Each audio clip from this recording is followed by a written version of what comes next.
You are standing in front of an old iron gate. The hinges are covered in rust. The bolts look ready to crumble. You reach for the wire brush, the sandpaper, maybe a can of spray paint from the hardware store. Stop right there. Put it down, because what I am about to tell you will change the way you look at every piece of rusted metal on your property for the rest of your life. There is a liquid that costs less than $1 per bottle. When you brush it onto rust, it does not remove the rust, it converts it. It turns that orange cancer into a hard black permanent shield that actually protects the metal underneath better than new paint ever could. The Amish blacksmiths in Lancaster County have been using a version of this method for over 120 years, passed down from German immigrants who brought the knowledge across the Atlantic in wooden trunks. And the strangest part? The United States Navy studied this exact chemistry in 1943 at the Naval Research Laboratory in Washington, confirmed it worked, then quietly filed the report away while commercial rust removers got rich, selling you the opposite approach. If you own a home, a barn, a tractor, a fence, or anything metal older than you are, this applies to you. You do not need new equipment. You do not need to replace anything.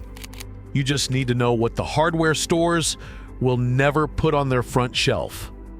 The first time I saw it work, I was standing in a workshop outside of Intercourse, Pennsylvania, watching a 70-year-old Amish man named Eli Stoltzfus paint what looked like milk onto a horseshoe bracket that was half eaten by rust. 20 minutes later, the orange was gone. In its place was something black and hard and smooth. He tapped it with his knuckle. It sounded like stone. He looked at me and said, in that quiet way those men have, the English throw away what the rust has already fixed for them. I did not understand what he meant. Not then. It took me 2 years and a stack of old chemistry books to figure out what he was talking about. See, rust is not the enemy you think it is. Rust is iron oxide. It is what happens when iron meets oxygen and water. The problem is not that rust exists. The problem is that common rust, the flaky orange kind, keeps growing. It pulls in more oxygen, more moisture, and eats deeper and deeper into the metal until there is nothing left. That is what destroys your tools, your gates, your truck frames, and the steel beams in your basement. But there is another kind of iron oxide, a stable kind, a black kind. Chemists call it magnetite. And magnetite does not grow, it does not spread. It sits on the surface of the metal like a suit of armor and actually blocks oxygen and water from reaching the iron underneath. The Amish figured out a long time before any laboratory confirmed it that you can force the bad rust to become the good rust. You can convert it permanently. The liquid that does this is tannic acid. It is the same compound found in oak bark, in black tea leaves, in the galls that grow on oak trees when a wasp lays her eggs. And you can buy a bottle of it right now at any brewing supply store or online for about $1 an ounce. Some folks make their own by boiling oak bark for 3 hours in rainwater. Eli's grandfather used to do it that way. He kept a crock of the stuff in the corner of the smithy, and he swore by it until the day he died in 1961. Here is what happens at the chemistry level, and I am going to keep this simple because I am not a chemist either. When tannic acid touches red rust, it reacts with the iron oxide and creates something called ferric tannate. Ferric tannate is blue-black, rock-hard, and completely inert. It does not react with oxygen. It does not absorb water. It bonds to the metal surface and stays there. Researchers at Auburn University tested this in a study published in 1998, and found that tannic acid conversion reduced future corrosion rates by more than 90% on mild steel samples left outdoors for 2 full years. 90% with a substance you can brew in your kitchen. So why have you never heard of this? Why does every hardware store in America sell you wire brushes and sandpaper and expensive rust removers that you have to reapply every single year? Because somebody is making money off your rust problem staying a problem. The commercial rust converter industry in the United States is worth over $400 million per year. The products they sell you are mostly phosphoric acid based, which works, but only shallowly and has to be reapplied.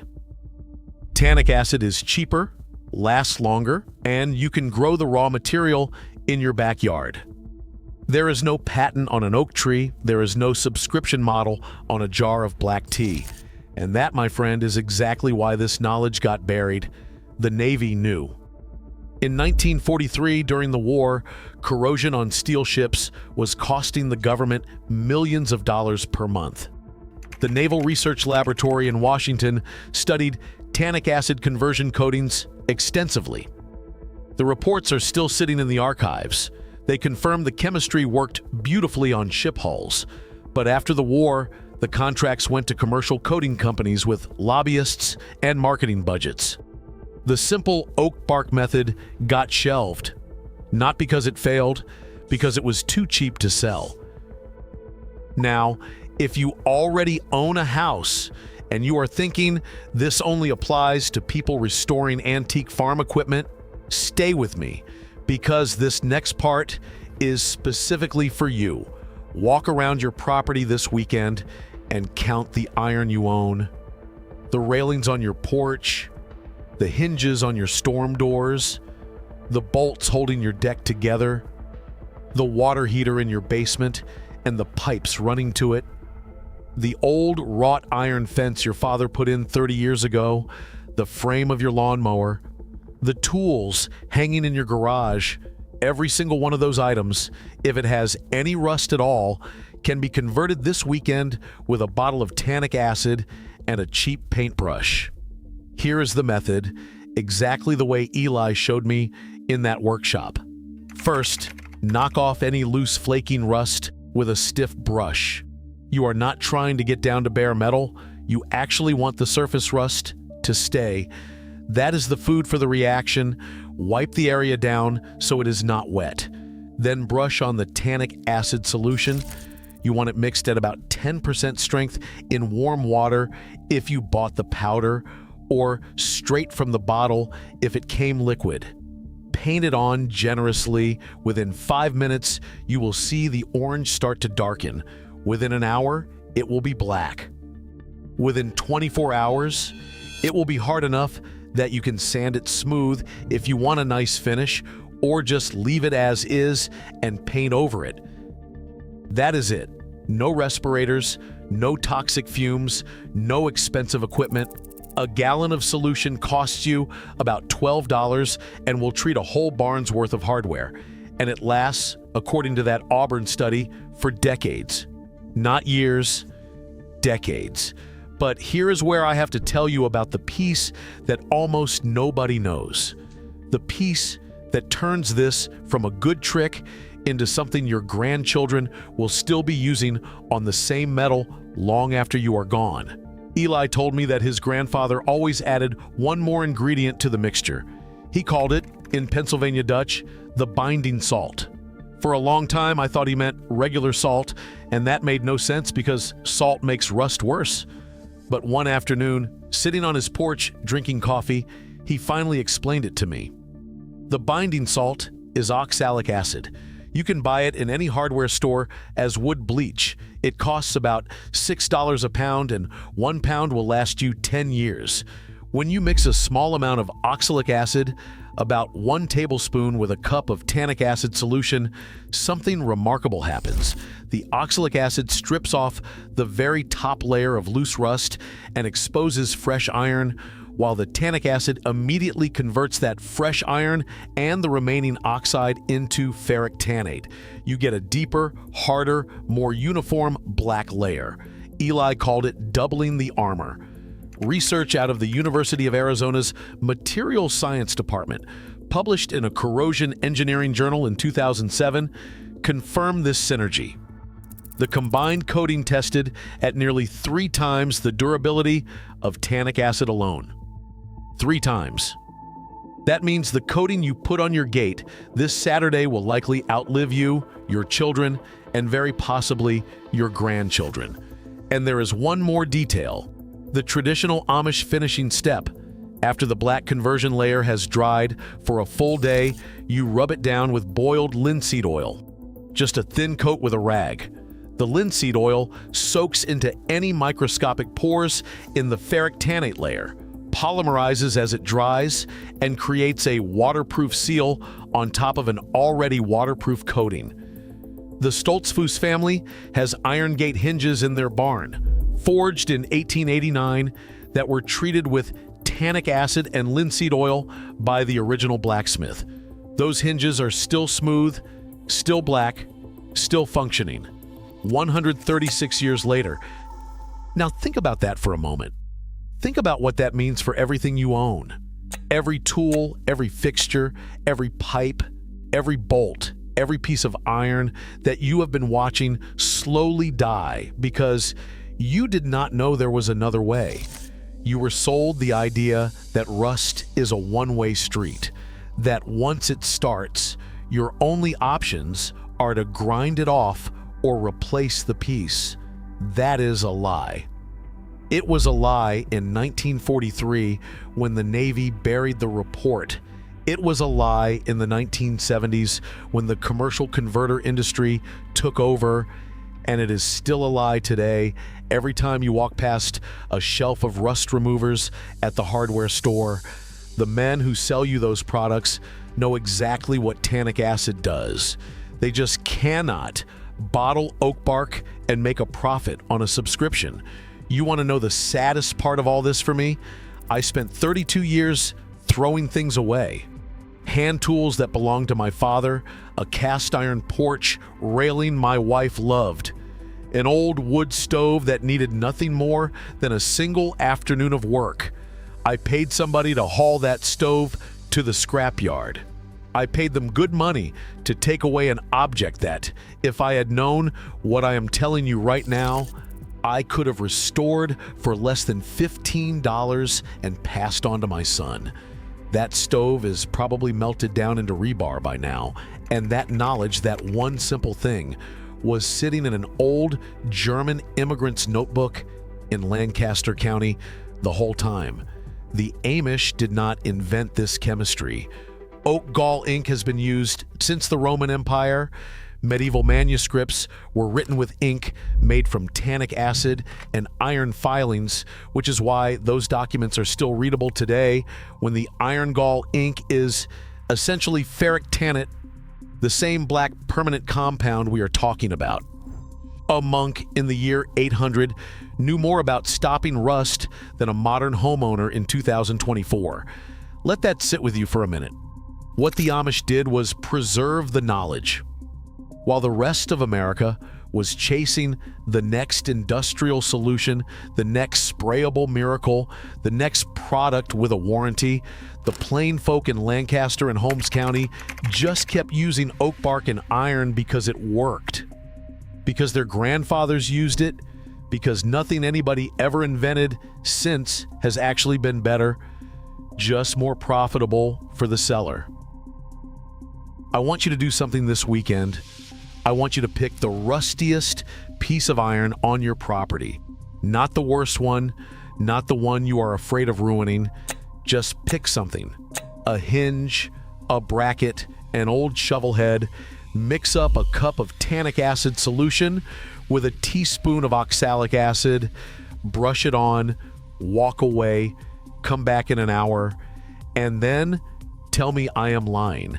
Because the moment you see that orange turn to black with your own 2 eyes, something shifts. You stop being a consumer of rust solutions. You become a person who fixes things permanently. And once you cross that line, you cannot go back. You will start looking at your whole house differently. You will start looking at every bill, every replacement part, every warranty, every subscription, and you will ask the question the Amish have been asking for 200 years. What if the old way was not old at all? What if it was just the last way that actually worked? There is something that was taken from you, not stolen loudly, not taken with force, taken quietly over decades, one product at a time, one buried research report at a time. The ability to maintain what you own without asking permission from anybody. That is what you are taking back when you pick up that brush this weekend. If you are the kind of man who believes that real knowledge has been quietly pushed aside to protect someone else's profit margin, you already know what to do with a video like this one. You share it with the one person in your life who still fixes things instead of throwing them away. I want to hear from you in the comments. Tell me the oldest piece of iron on your property, the one you were about to give up on, the gate, the tool, the stove, the railing. Write it down below and tell me if you are going to try the oak bark method or the oxalic acid doubling. I read every single comment, and the stories you share end up shaping the next video I make. If you have not yet joined this channel, understand that subscribing here is not about supporting me. It is about joining a quiet movement of men who are recovering what their grandfathers knew and their fathers forgot. Every week, we dig up another piece of knowledge that industry buried. Next week, I am going to show you what the Amish put in their well water to keep it drinkable for 6 months without any electricity, any filter, and any chemical you would recognize from a store shelf. It costs under $3, and I promise you, you have never heard of it. Until then, go find your rust and turn it into armor. Before you close this video and head out to the shed, I want to give you a few more pieces of this puzzle, because what I have told you so far is only the surface of something much deeper. The tannic acid conversion is not an isolated trick. It is part of an entire lost vocabulary of preservation that men used to speak fluently, and that vocabulary died inside of 2 generations because it was inconvenient to the companies selling the replacement. Let me show you what I mean. In 1923, a metallurgist named Walter Cushman, working out of the Watertown Arsenal in Massachusetts, published a set of field notes describing what he called the black oxide conversion of cast iron using nothing more than strong tea, iron filings, and a copper vessel.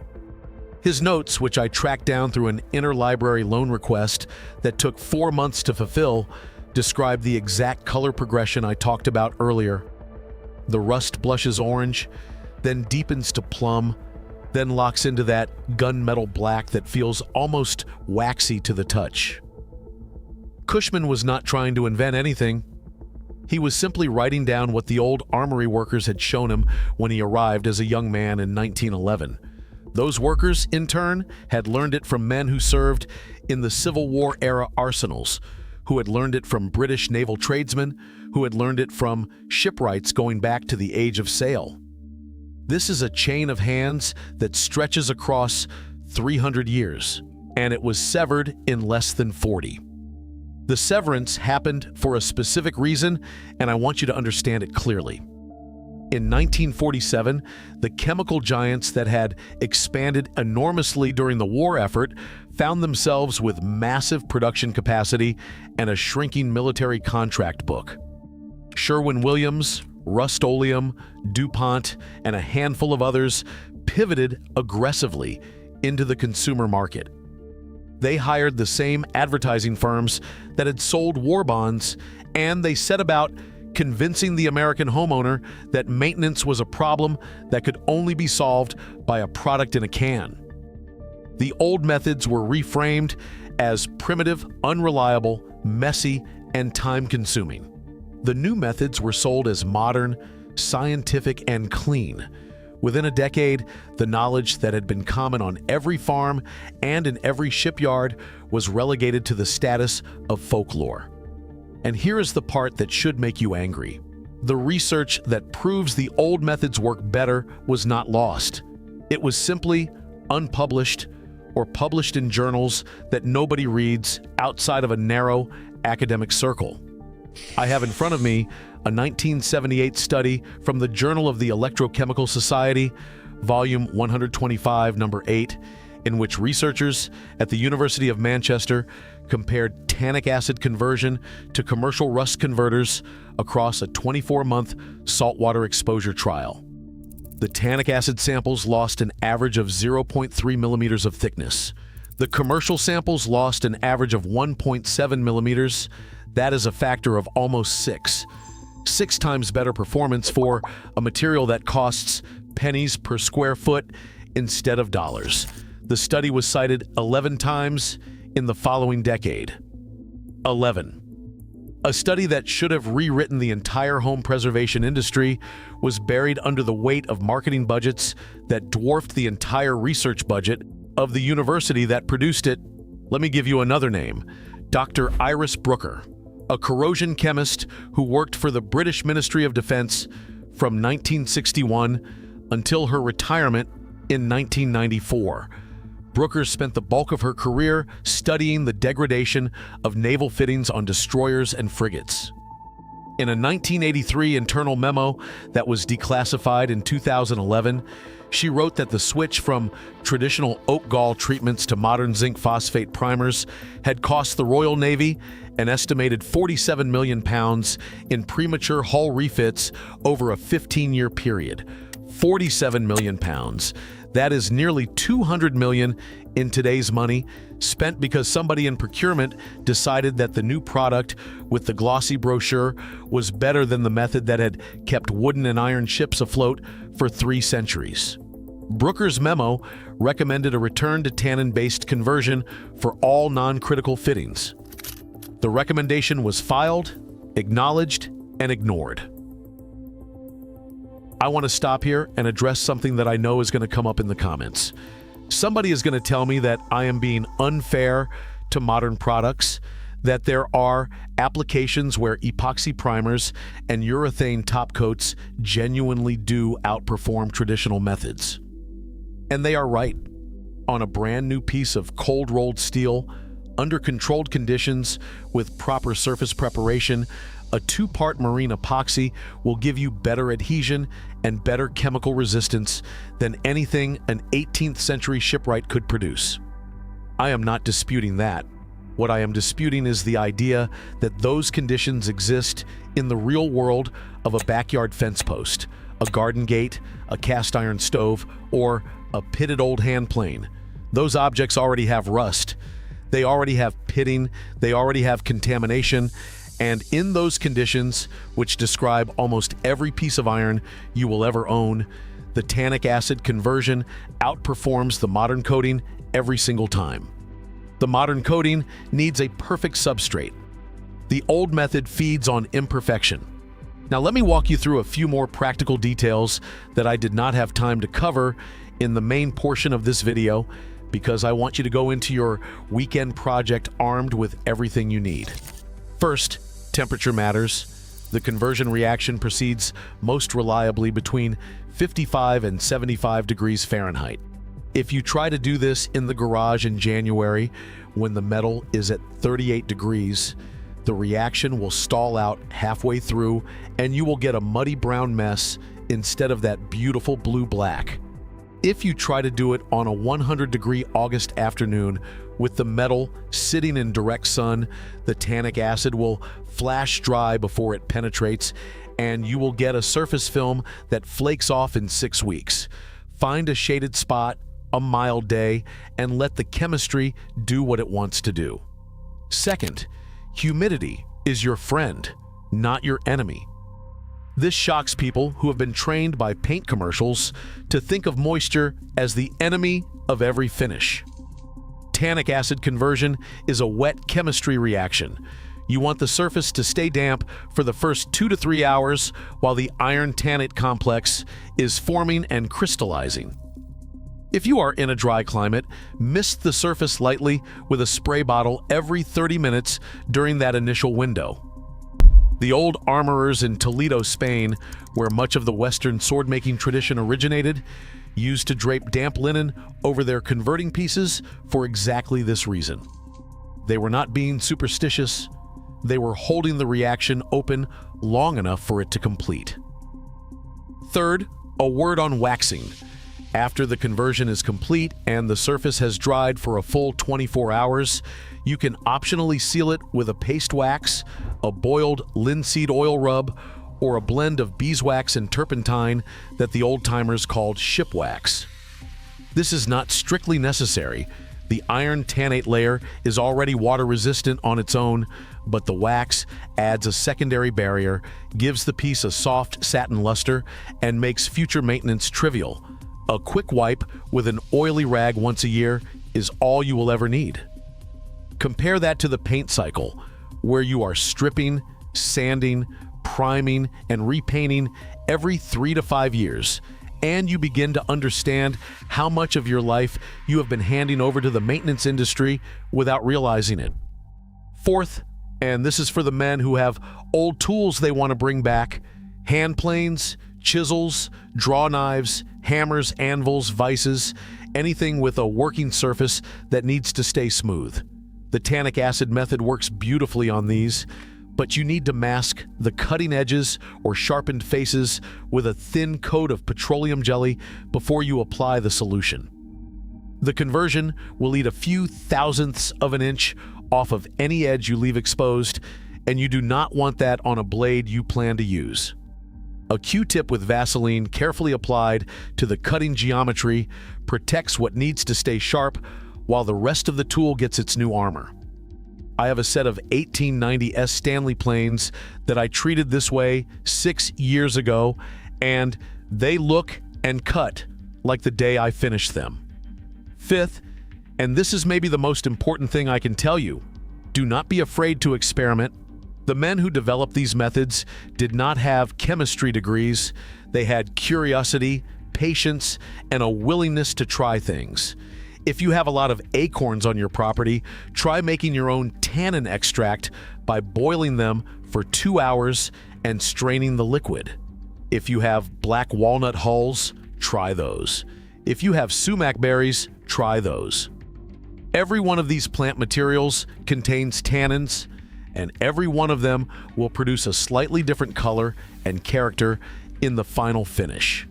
This is not a factory process. This is a craft.